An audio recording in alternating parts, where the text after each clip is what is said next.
Donc, bonjour à tous et merci de participer aujourd'hui au webinaire de Riposte créative pédagogique sur le tutorat.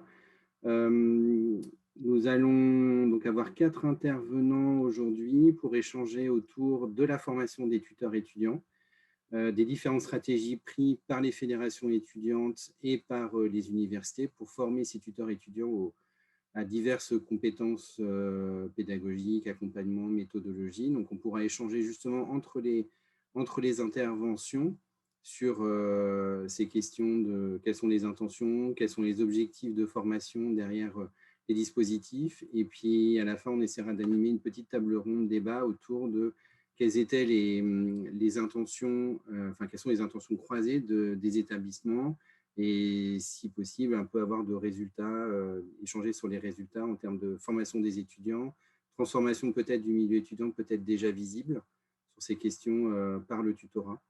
Donc, je vais laisser tout de suite la parole à Adam. Donc, je vais essayer de se présenter. Et puis, voilà, Adam, 15 minutes de premier échange, enfin de première discussion. Ça marche. Déjà, bonjour à toutes et à tous et merci de m'accueillir dans ce webinaire et je vais pouvoir commencer à me lancer sur la notion de tutorat.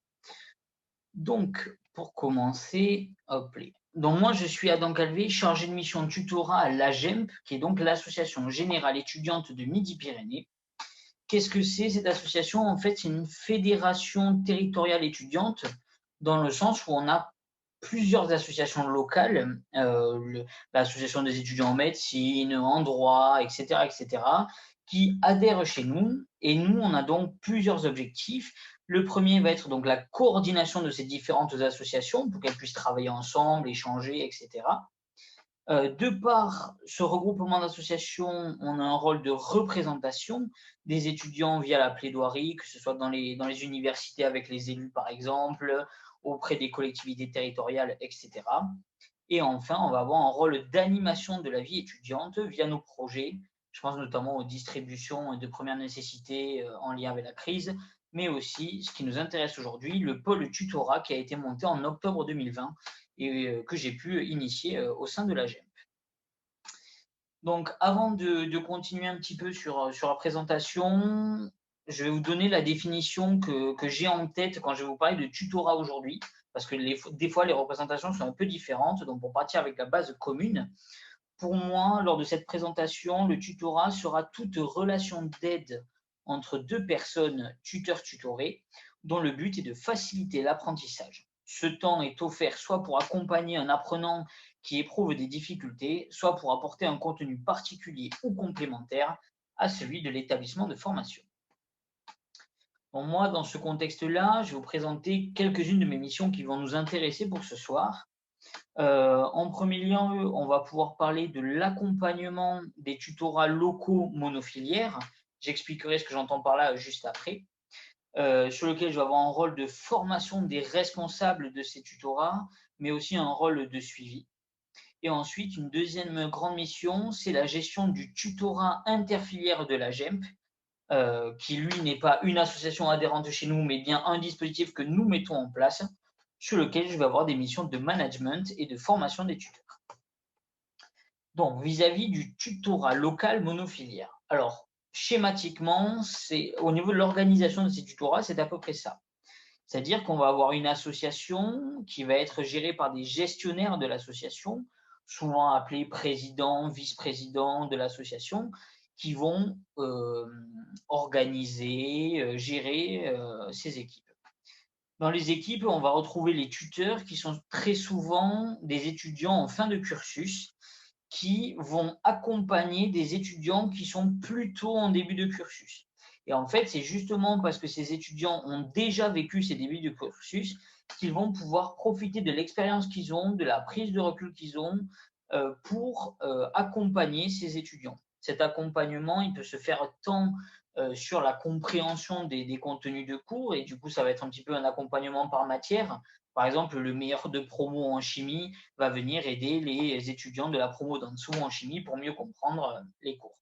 Mais ça peut être aussi du soutien par rapport à des interrogations que pourraient avoir ces tutorés sur et comment se passe le premier stage, et etc., etc. Donc, il y a vraiment cette relation entre un tuteur qui a déjà vécu le parcours et un tutoré qui est en train de le vivre et cet échange entre filières.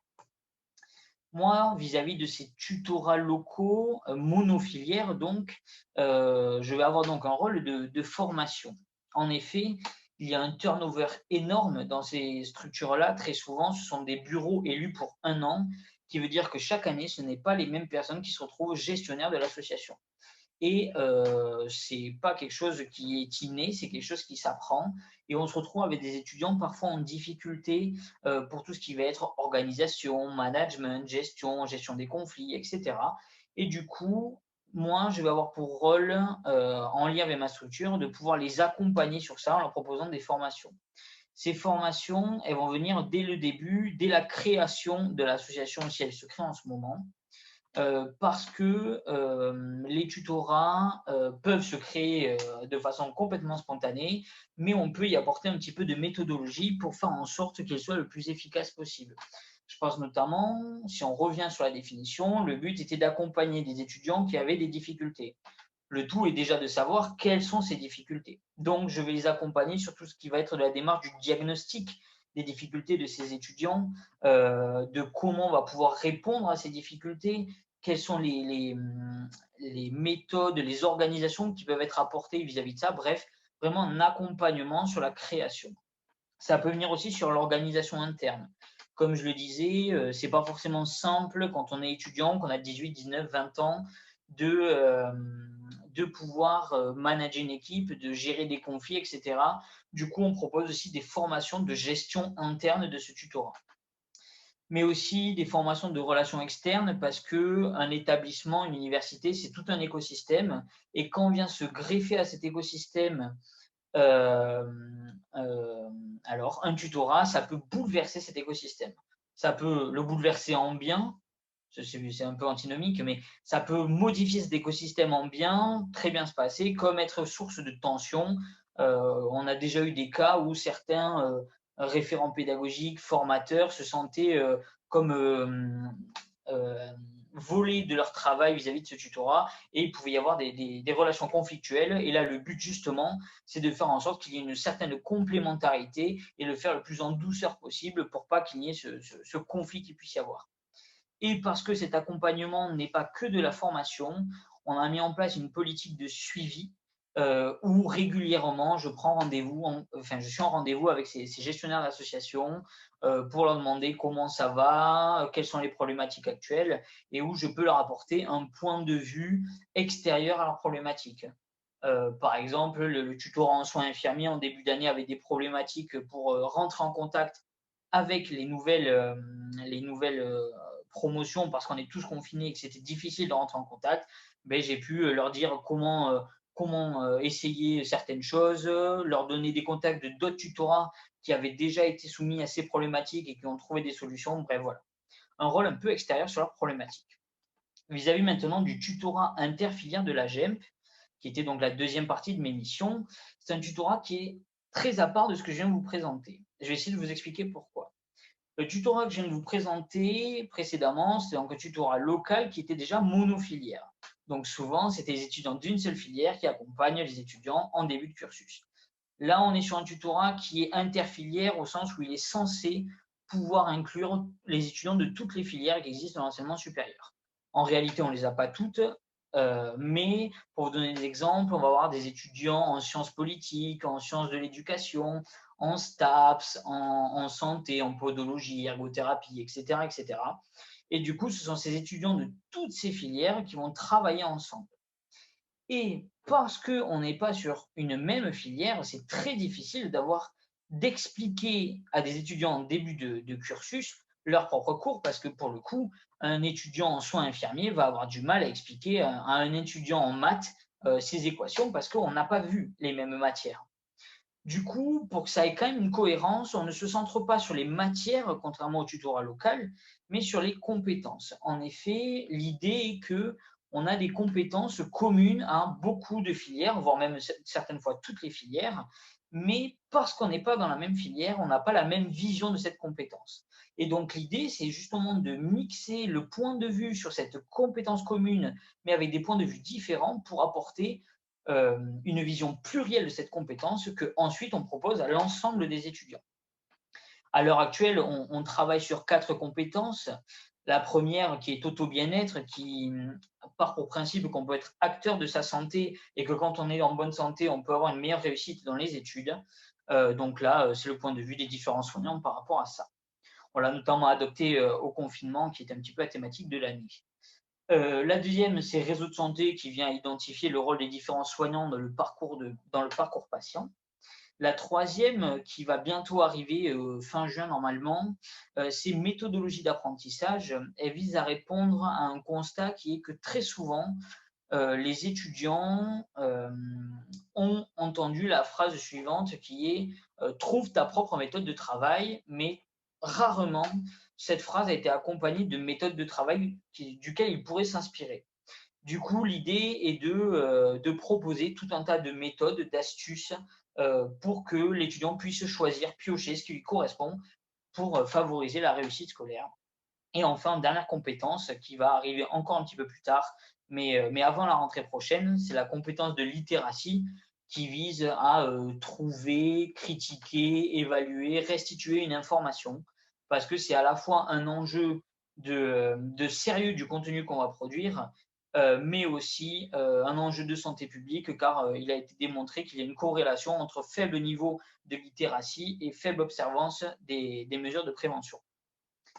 Vis-à-vis donc de ce tutorat-là, je vais donc avoir ce rôle de formation des tuteurs, formation qui est à venir, car sur cette première année, on a essayé de tester ce dispositif un peu novateur. En tout cas, on n'a pas trouvé d'autres expériences qui iraient dans ce sens-là quand on l'a lancé. Mais du coup, la formation qui va arriver à la rentrée prochaine, quand les nouveaux tuteurs arriveront, sera sur la base de 2 formations qui seront standards. Tous les tuteurs auront fait au moins une de ces 2 formations.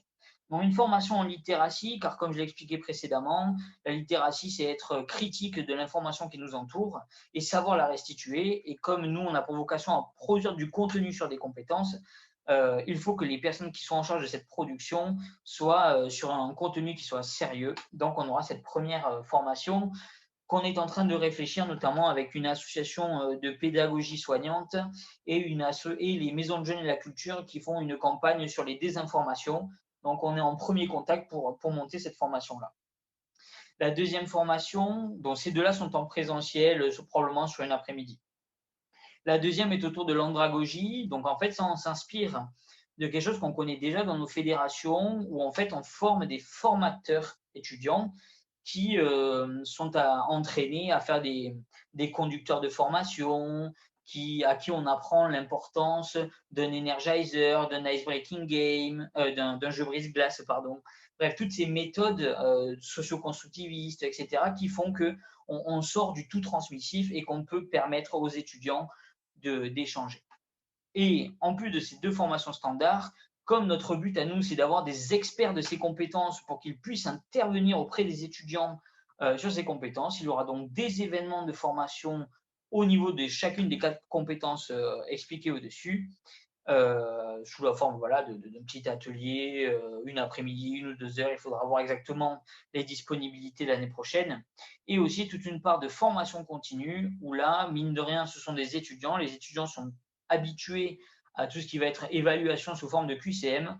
Mais là, en fait, on va rédiger une banque de données de QCM sur la base des documents qu'on a déjà produits pour qu'ils puissent s'entraîner sur est-ce qu'ils ont bien retenu les informations qui leur permettraient de pouvoir dialoguer avec les étudiants. C'est tout pour moi et j'espère avoir tenu les 15 minutes.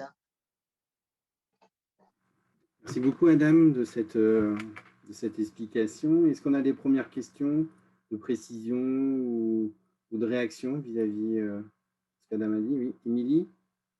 Oui, bonjour, merci Adam pour cette présentation très intéressante. Je suis particulièrement intéressée par votre formation en littératie. Alors moi, je travaille à la direction de la documentation et l'édition à l'Université de Lorraine, donc pour les BU.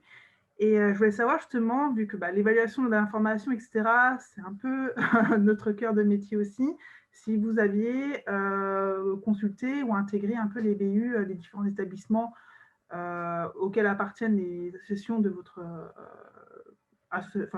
conglomérat d'associations, ou pas du tout? Alors, vis-à-vis de ça, pour le moment, on est sur, comme j'expliquais, la partie formation des tuteurs de ce tutorat-là, donc notamment pour la littératie, elle est en cours de construction, elle est loin d'être finie, elle sera opérationnelle qu'à la rentrée prochaine, donc on est vraiment aux prémices de tout ça. Effectivement, il y aura vocation à vouloir travailler avec les différentes institutions qui constituent l'académie, mais on ne pourra malheureusement pas tous les faire parce que comme on a des étudiants d'un petit peu toutes les filières, ça représente 4 universités, plein d'instituts, plein d'écoles. Donc, on ne pourra pas se permettre de tous les concerter. Mais effectivement, il y a cette vocation à pouvoir être comme j'expliquais sur les relations externes, à être sur une co-construction, un co-travail avec les universités, les instituts qui le souhaiteront pour justement pouvoir, déjà ça fera plus de moyens humains et matériels pour nous, mais aussi ça permettra d'avoir une vision qui sera différente et complémentaire vis-à-vis de toutes ces formations. D'accord, merci beaucoup pour votre réponse. Merci. Est-ce qu'il y aurait une autre question, réaction à chaud? Jean-Marie, tu lèves la main? Oui, je lève la main parce que je ne trouve plus comment le faire avec l'outil. En fait, j'ai un problème de compréhension sur les temporalités parce que là, tu dis que tu prépares des choses, mais est-ce que tu seras encore là ou pas l'année prochaine? Et quelque part, là, on parle de nouvelles formations. Est-ce qu'il existait déjà des formations cette année? Donc, est-ce que vous avez hérité de formations existantes qui venaient des années précédentes? Enfin, quel est le… Tu disais ça change d'un an sur l'autre. Donc, en fait, comment se fait ce passage de flambeau? C'est ça que je n'ai pas compris parce qu'il y a du jeu, ce que tu fais, mais après, c'est dans quelle temporalité ça se place au niveau du dispositif?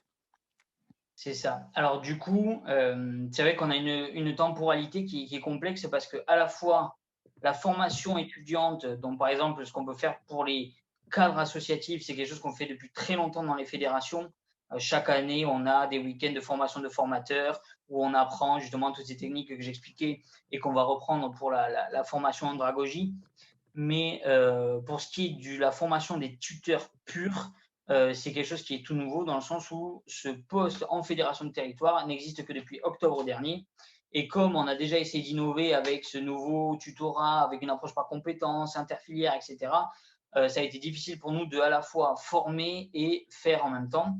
Du coup, il y a cette double temporalité. Moi, mon rôle par rapport à tout ça, c'est que comme on est sur un lancement et que chaque année ça tourne, la fin de mandat, donc pour moi ça devrait être aux alentours de fin septembre, va être le moment où je vais assurer la pérennisation de l'action et la passation, le passage de flambeau. Et du coup, mon mandat s'arrêtera quand j'aurai fini cette formation des nouveaux tuteurs. Donc en termes de temporalité, je programme un petit peu toute cette organisation.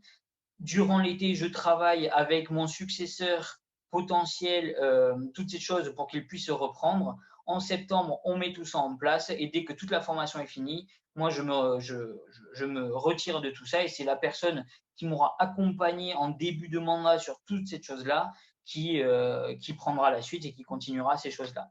Du coup, pour ce qui est de la formation des cadres associatifs, pour les tutorats locaux, c'est quelque chose qu'on fait depuis longtemps et sur lequel on a des retours. Autant sur la formation des tuteurs du tutorat de la GEMP, qui est celui interfilière, on n'a pas de retour car on n'a pas pu les former, c'est trop récent pour avoir des retours sur ça.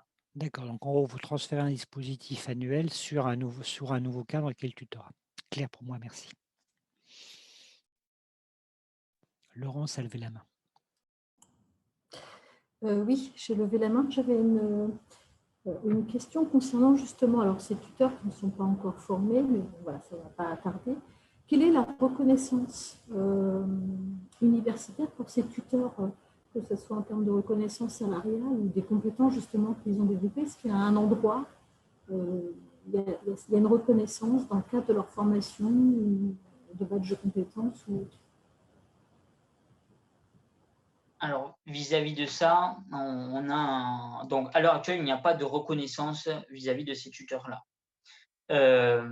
C'est donc des engagements qui sont purement bénévoles de la part de ces tuteurs, qui prennent du temps avec, entre guillemets, aucune contrepartie, si ce n'est toute la plus-value en savoir-faire et savoir-être que leur ont permis de développer cet engagement associatif. Par contre, c'est effectivement une problématique sur laquelle on est sensible et depuis un moment déjà, j'essaie de réfléchir à quel genre de choses on peut apporter vis-à-vis de ça.